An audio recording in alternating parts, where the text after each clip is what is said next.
حج کے ایام قریب ہیں۔ علماء کرام کے اس بارے میں مختلف اقوال ہیں کہ مدینہ افضل ہے یا مکہ افضل ہے۔ بعض علماء کرام کہتے ہیں کہ مکہ افضل ہے، اور بعض علماء کرام فرماتے ہیں کہ مدینہ افضل ہے۔ لیکن کمال کے کسی شاعر نے یہاں پہ بات کی، اس نے کہا کہ طیبہ ہی نہ افضل، مکہ ہی بڑا زاہد۔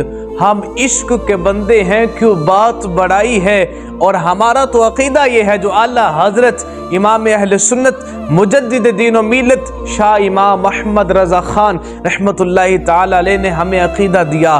اب فرماتے ہیں حاجیو آؤ شہنشاہ کا روزہ دیکھو، کعبہ تو دیکھ چکے اب کعبے کا بھی کعبہ دیکھو۔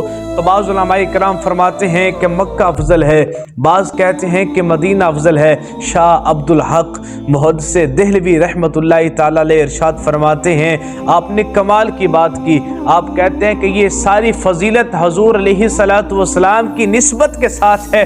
جب میرے آقا مکے میں تھے تو مکہ افضل تھا، اور اب میرے آقا مدینے میں تشریف فرما ہے تو اللہ تعالیٰ نے مدینے کو فضیلت عطا فرمائی ہے۔